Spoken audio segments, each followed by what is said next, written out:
अंधेरे कमरे में एक तन्हा लड़की बिस्तर पर बैठी नीचे देख रही है। ये कहानी है आयशा की, एक लड़की जो अंधेरों में घर चुकी थी।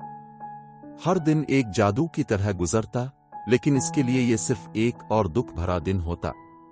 आयशा, उदास लहजा। कोई मुझे समझ नहीं सकता, कोई नहीं जानता कि मैं अंदर से कितनी टूट चुकी हूं। आयशा आईने में खुद को देख रही है, आंखों में आंसू। आयशा को समझ नहीं आ रहा था कि वो इस खालीपन से कैसे निकले। रातों की नींद उड़ चुकी थी, दिन का सुकून खो चुका था। हर वक्त बस एक ही सोच जहन में घूमती, मैं बेकार हूं, ये दुख कभी खत्म नहीं होगा। दोस्त हिप्नोथेरेपी का मशवरा दे रही है। दोस्त पर उम्मीद लहजे में, आयशा, तुमने हिप्नोथेरेपी आजमाया। ये एक तरीका है जो तुम्हारी सोच और जज्बात को बेहतर कर सकता है। आयशा, उलझन भरा लहजा, शुबहात के साथ। हिप्नोथेरेपी, ये तो बस एक धोखा है ना? क्या ये वाकई काम करती है? दोस्त मुस्कुराते हुए, हौसला देते हुए, ये धोखा नहीं, ये तुम्हारे अंदर मौजूद छपी हुई ताकत को जगाने का तरीका है। आयशा का पहला हिप्नोथेरेपी सेशन।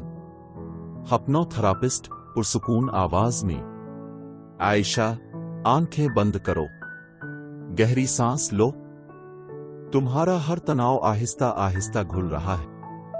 पहली बार आयशा को महसूस हुआ कि शायद इसके दुख कम हो सकते हैं। आहिस्ता आहिस्ता इसका लाशूर उसके हक में काम करने लगा। तब्दीली का आगाज। एक हफ्ते के अंदर आयशा के चेहरे पर वो मुस्कुराहट वापस आने लगी जो कभी खो चुकी थी।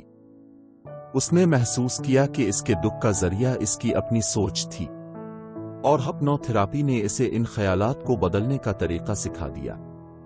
आयशा पुरसुकून और मुतमईन लहजे में, मुझे लगता है मैं दोबारा जीना सीख रही हूं। आयशा दूसरों की मदद करने लगी।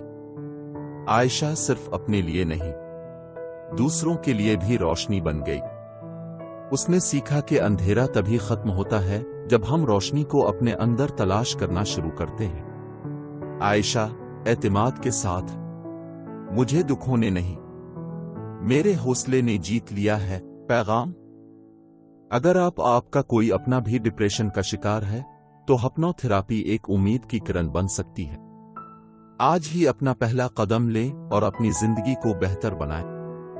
प्रोफेशनल हिप्नोथेरेपी के लिए राब्ता करें आदनान हिप्नोथेरेपी +923462669575।